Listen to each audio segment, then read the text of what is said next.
السلام عليكم. أعوذ بالله من الشيطان الرجيم. بسم الله الرحمن الرحيم. إن الحمد لله وبه نستعين والصلاة والسلام على سيد المرسلين وعلى آله وصحبه أجمعين. Well, thanks. It's really my honor to be here, to be able to talk to you and to be asked to share any thoughts. I find the title of the panel is very interesting, or this talk is very interesting, because I think in some ways it shows a misconception of how we think about the Prophet's legacy, but it also emphasizes some important aspects of it, of how we understand it correctly. So everyone here, has anyone here ever heard the Gettysburg Address? Yes, obviously. Has anyone here memorized the Gettysburg Address in school? Yes, okay. So actually there is no Gettysburg Address. What? Georgetown professor denies Gettysburg Address exists. That's not what I'm saying. In terms of something that we know the exact words to, what, you want, I can't have the glass? Yeah, what up? Oh yeah, I'll put it down here. Why am I playing with this pen? I'm gonna leave this alone. Go here, stay there. There's actually, Abraham Lincoln wrote 4 drafts. We have 4 copies that he wrote. One that he gave to a newspaper afterwards, after he gave the speech. 2 drafts he wrote beforehand. And actually they differ in their wording. So one version says that this nation shall have a new birth in liberty. Another version says that this nation under God shall have a new birth. So it adds under God. And one version doesn't actually have that section at all. So actually, even something that we memorize word for word in school in the United States doesn't really exist in the sense of there just being one digital yes or no version of it. There's actually just differences. We choose one version that we want to have as the Gettysburg Address. I think that's instructive when you think about the Sunnah of the Prophet, because when you talk about the Prophet's words, even if you go to the most reliable hadith collections of Bukhari and Muslim, you find, let's say in Bukhari, 2 or 3 or 4 or 5 different narrations of the same hadith that might differ in some wording. So, when someone says to me, is everything in Bukhari true? I say, well, it kind of depends what you mean by true. I mean, did the Prophet actually say, every single thing that's in Sahih Bukhari? Maybe sometimes he said a statement 2 or 3 times, and different companions transmitted those different statements. That explains sometimes where there's differences in wording, but sometimes it's just the fact that there's this chain of transmission, and like a game of telephone, sometimes people introduce error or they remember something differently. So even Bukhari, according to his standards, might have 2 or 3 different versions of something that the Prophet said, that actually differ from one another in some of the wording. So like the Gettysburg Address differs in the wording, we don't really think about that, and a lot of times it's not important. It doesn't really change the meaning, but it means that sometimes I think it's a mistake to think about the hadith of the Prophet as being these literal, exact recordings of things he said, because actually you have differences in versions, even amongst the sahih, even amongst the most sahih hadiths, there's sometimes differences in slight wording between different versions of the hadiths. And that doesn't mean anything profound. It just means that we should get away from thinking about this kind of digital notion of 1-0 exact recording of the Prophet's speech, and start thinking about the Prophet's Sunnah as a whole as being his legacy, sallallahu alaihi wasallam. So in that sense, the Islamic tradition has several avenues for transmitting the Sunnah of the Prophet that check one another, that keep one another in check, that correct one another. For example, the way of transmitting the Sunnah through hadiths is that Muslim scholars collected and transmitted and wrote down and compiled all these different reports that they had heard from previous generations that went back through change of transmission to the Prophet ﷺ, and that recorded things that he had said and things that he had done. So one way to think about the Sunnah of the Prophet is just collections of these reports, these hadiths about things the Prophet said and did. And if you get enough of this material together and you start trying to figure out, okay, what comes earlier, what comes later, what's a general rule, what's a specific case, what's an exception, what's not an exception, right? You try to fit these all together, you can actually try and come up with an understanding of what the Prophet's Sunnah was in terms of how Muslims are supposed to pray, how Muslims are supposed to do their fasting, what they're supposed to believe about the Day of Judgment, etc., etc. So that's one very important way. Of course, one of the problems of that is Muslim scholars don't know if they're putting these pieces together in the right way. So you could think about it as putting together a puzzle. The difference between this and a puzzle is that with a puzzle, you know when you're finished because there's a picture of, whatever, a fire truck or something like that, or whatever you're making the puzzle of. And you can see, oh, the picture is complete. And you say, well, I have an extra piece, or there's a piece missing here. So you know when you're done. With hadiths, you don't know when most scholars have to do their best to come up with what they understand to be the proper relationship of these reports to one another, of these reports to the Quran, of these reports to the context of the life of the Prophet, alayhi salatu. So there's a real possibility for disagreement, and of course, some of that disagreement is the cause for there being different schools of law in Islam, or different schools of law within Sunni Islam, because people put this data together in different ways. So there are other ways of transmitting the Sunnah of the Prophet. One of the ways is to do it through principles. So that the Prophet ﷺ taught certain principles to the companions, principles of how to interact with one another, principles of how to think about the nature of God, about God's justice. So you see in the early Muslim period, in the time of the successors and the generation after the successors, the generation of scholars like Abu Hanifa and Malik ibn Anas, that they came up with rules about all sorts of areas of life and conduct. So, for example, a rule that you can't buy and sell things that you don't have. You can't buy and sell things that don't exist. These are principles that they come up with. The idea that let's say if you murder somebody, you can't inherit from that person. So if I say, well, I'm going to get some inheritance from my father, and I want the money now. I don't want to wait for him to die. So I'm going to go kill my father, and I'm going to inherit from him. I might be in prison, but at least I'll have money. No, if you murder someone, you cannot inherit any money from them. Even if you're their child, you cannot inherit any money from them. So these are things that were mostly principles that the companions and the successors learned from the Prophet ﷺ. And these principles would sometimes help correct understandings of hadiths. So, for example, if you had hadith that, like in the Maliki school of law, right?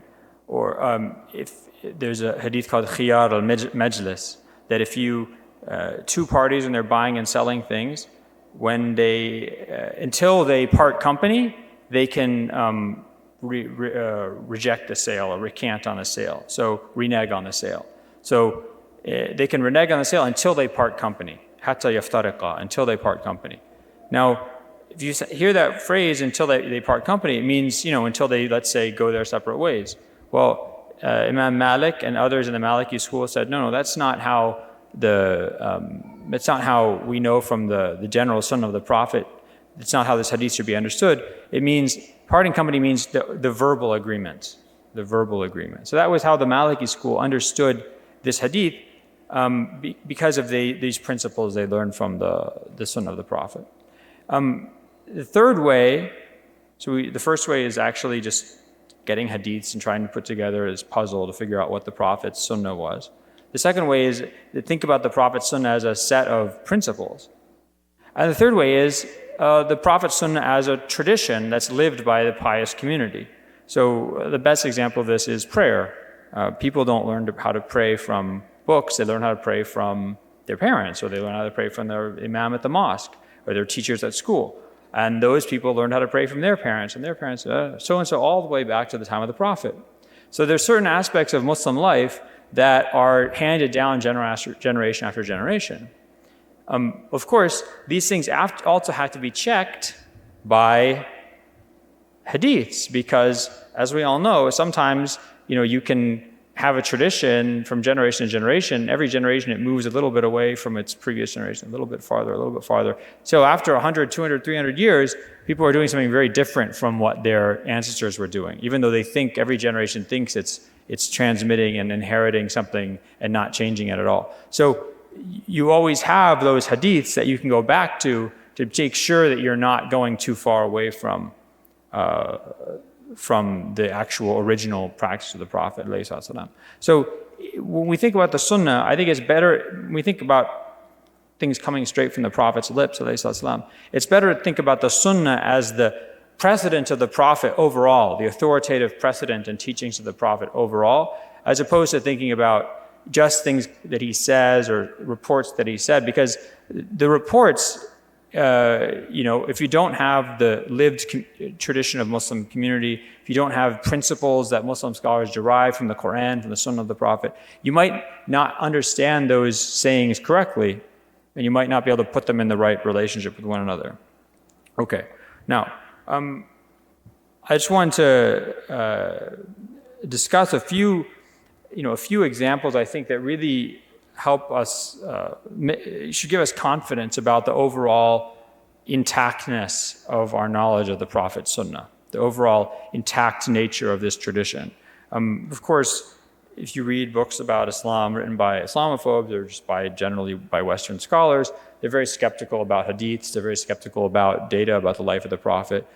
Part of this is because of certain religious or, let's say, metaphysical positions or presuppositions that these scholars have. For example, they don't believe in miracles. So it doesn't matter if a report is accurate or not. They don't believe, for example, that the Prophet made the moon split, or they don't believe that the Prophet, that water came out from between his fingers and filled up pool so that all the companions could do their wudu in that water. These are things that are well-established hadiths or referenced in the Quran. So those things they just won't accept. And also in general, they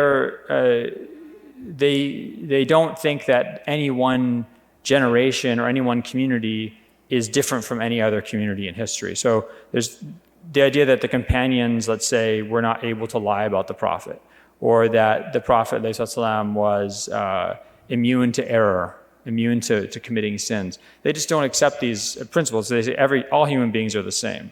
So that makes them just flat out disbelieve lots of reports that come about the Prophet ﷺ. They don't believe that the Prophet could be given knowledge of the future by God. So anything where the Prophet is predicting the future, they'll say, well, this is obviously made up later because people don't know the future. Now,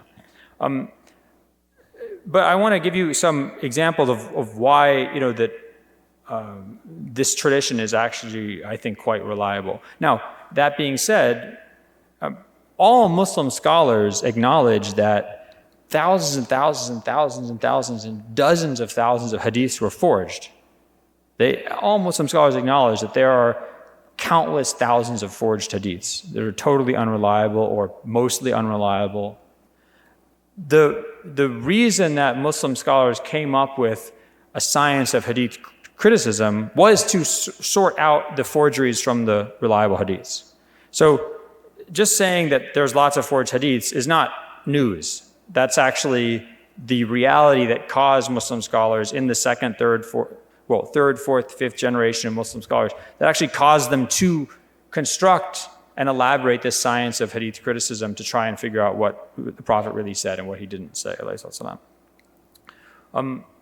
But even so, when we look at let's say the 6 books in Sunni Islam, or the especially Bukhari and Muslim Sahihain, you see there's a couple of I think indications of real authenticity here. One of them is that these hadiths do not serve the interests of some school of law or some school of theology in Sunni Islam. So a lot of hadiths don't go along with any madhab's rule. So you're thinking, well, if people make this stuff up, they're going to make it up to support some school of law or some agenda they have, some understanding of Islamic law or theology. But some hadiths don't make sense according to any of these schools, but they're still considered to be sahih hadiths by Sunnis. Just a couple of non-dramatic examples.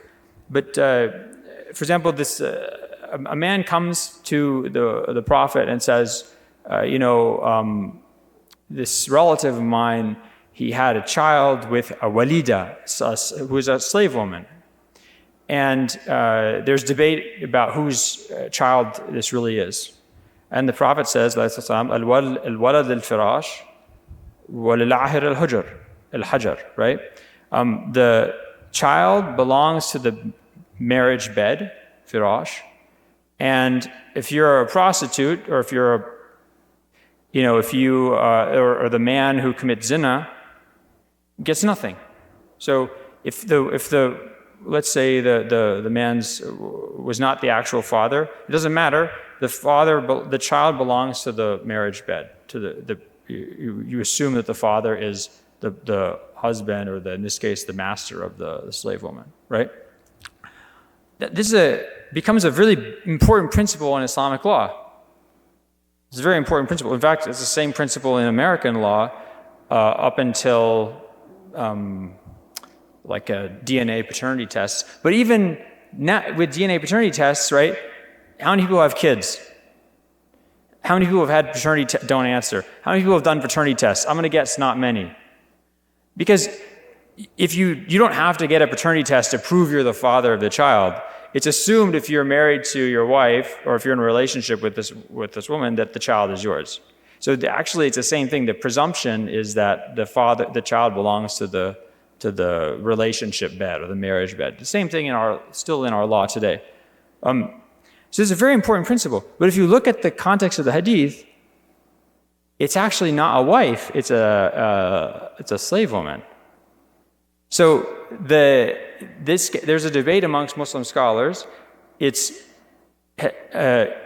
something called umum al-lafz.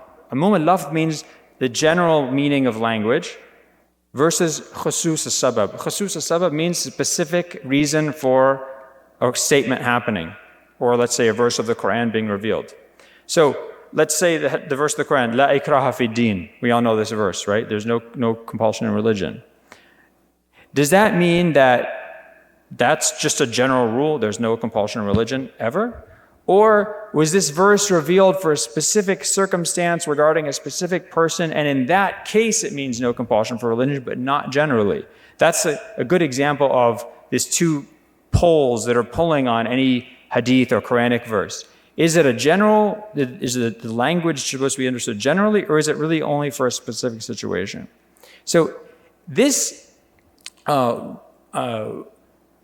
al-walad al-firash wal-ahir al-hajar, this has been understood as a general rule.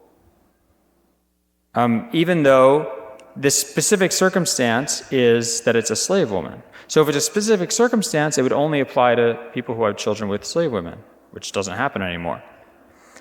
But the general rule, firash, means marriage bed. That's how jurists understood meaning marriage bed. So if it's understood generally, it doesn't actually apply to the specific case that it was originally said in.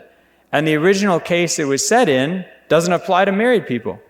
But so you can see here in this example, this hadith, it actually doesn't really fit in any of the way that Muslim scholars later came to understand this issue. It doesn't mean it's actually, I think that means it is sahih. I think this is an excellent example because nobody twisted it to fit what they thought it should look like.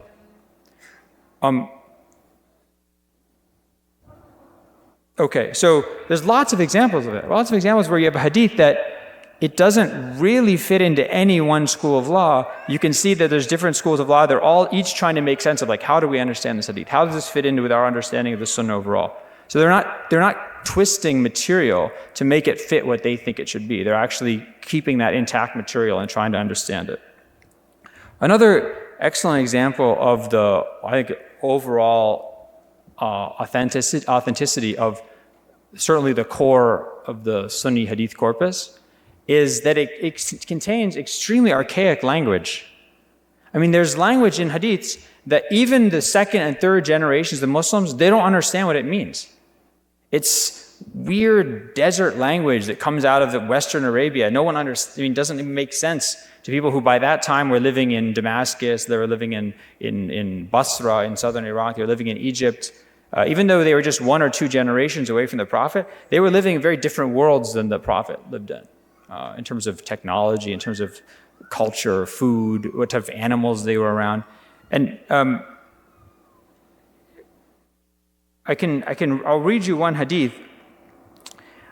It's a little bit long, but it gives you an example of some of this material was actually very foreign. It was very foreign even to the early Muslims.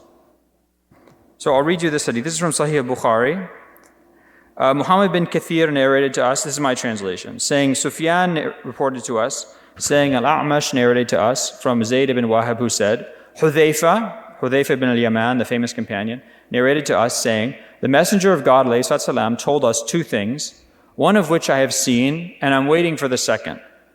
He told us that faithfulness, amana, was placed into the roots, jidr, of men's hearts. Then they learn from the Quran, and then they learn from the Sunnah. And he told us about its disappearance, i.e. the disappearance of faith.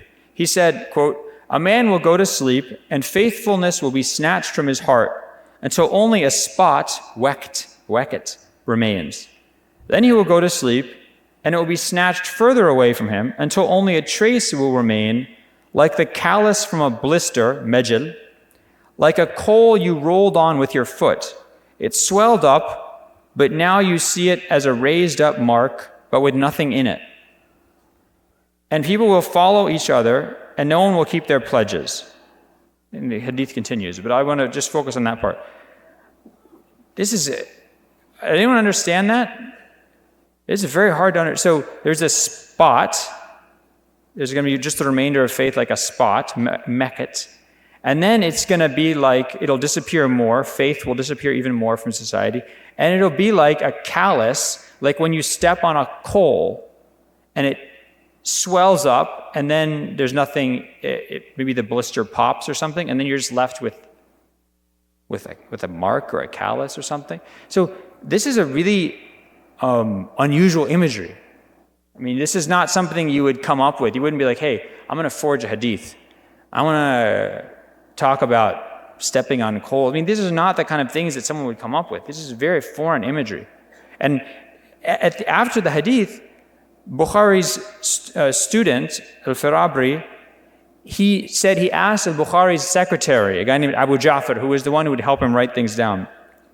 I told this to Abu Abdullah, to Bukhari, and Bukhari said, I heard Abu Asim, Ahmed bin Asim, say, I heard Abu Ubaid, that's a famous scholar of language, say, I heard Al-Asma'i. Al-Asma'i was a very famous grammarian and a lexicographer in the early 800s of the Common Era.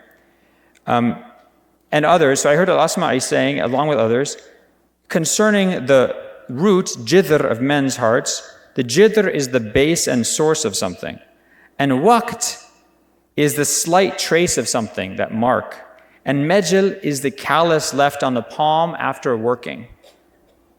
So even 2 or 3 generations after the death of the Prophet, Muslim scholars, they have like no idea what these words mean. They have to go and ask specialists in grammar who go and collect weird words from Bedouin tribes and things like that. And they try and figure out what these words mean. This is very foreign imagery. There's another hadith which I couldn't actually find. I was looking for it. I didn't have enough time to find it, where it's talking about the people who will cross the bridge on the Day of Judgment, Sirat. And it talks about how their small number, it's like the white hairs on the white fur on the armpit of a donkey. That's after you figure out what the words mean, that you figure out it's talking about this white hair on the armpits of donkeys. This is an extremely unusual, archaic imagery. This is imagery of people who live with animals, who live out in the desert, who live in very poor environments. They don't live in cities or towns or anything like that.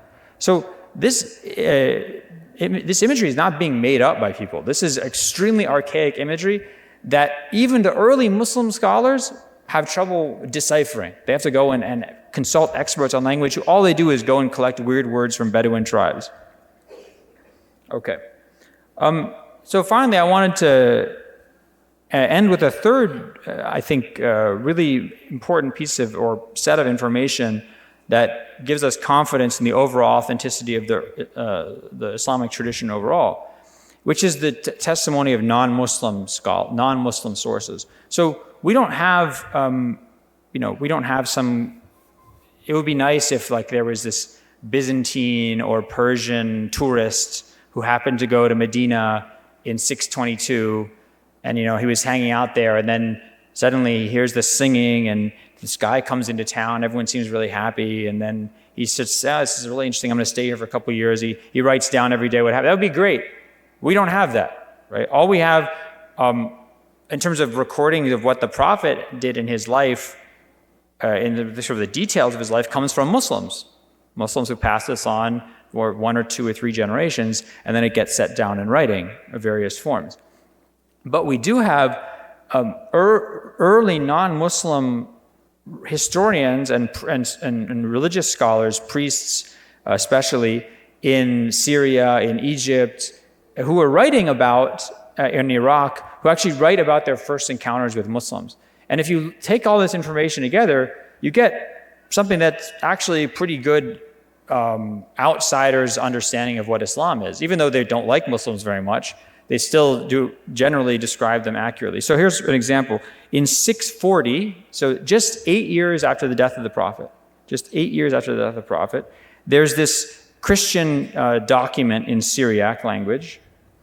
And it's a history of the world from Adam all the way up until the year 640.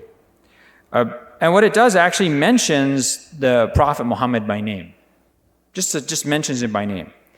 So this means they already know the name of Muhammad. And this is, remember, just 2 or 3 years after the Muslims had entered into the greater Middle East, coming out of the Arabian Peninsula.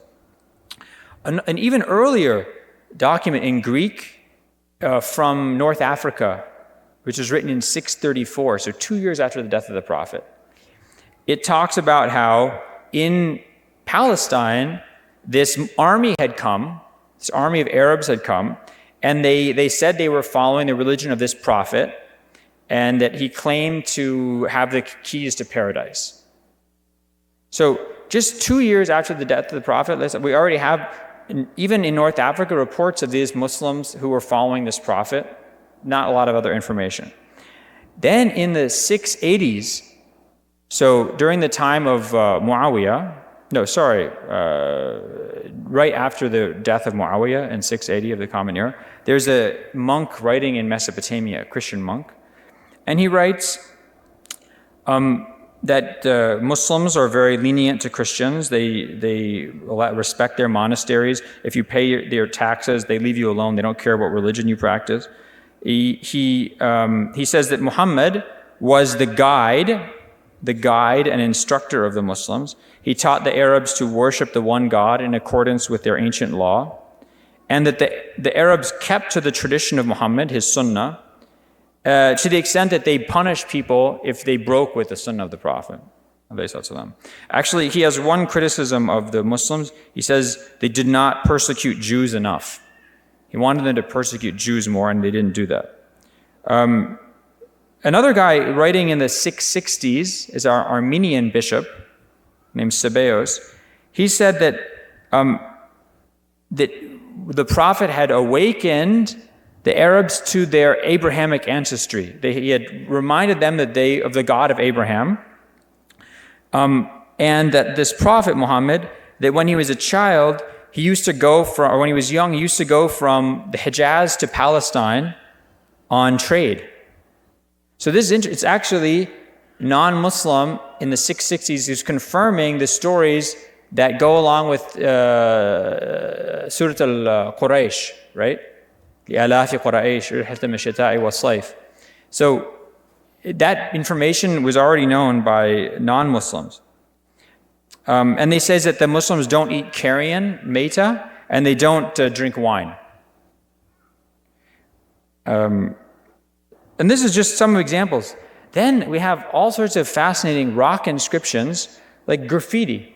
You know, people now, they write, I don't know what they write, graffiti. What kind of stuff? I don't even read what they write most of the time. It's weird symbols or something. Back in the day, people would write more interesting stuff. I'm so-and-so, I was here, God forgive me, God help me.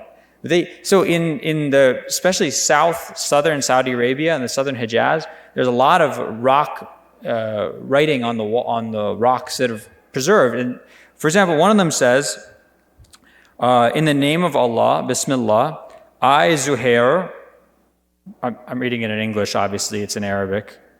I, Zuhair, wrote this at the time of Omar, who died in the year 4 and 20. 24. This is really interesting. So, one, they're using Hijri dates already. Now, you have to remember, some Western scholars had said that Muslims didn't invent the Hijri calendar till much later. But actually here, does anyone know who invented the Hijri calendar? Omar invented the Hijri calendar. That's what Muslims said. It turns out it was being used during the time of Omar. And it mentions, it also calls him Amir al-Mu'mineen, which is the title he went by, right, in the Muslim sources. And another rock inscriptions, which I think is pretty recently discovered, it says, I am Qais, the scribe of Abu Qutayr.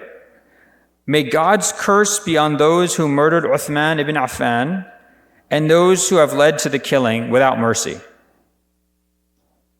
So again, this is a very early, it doesn't say what the year is, but it's extremely early because it's near this other early one I just read.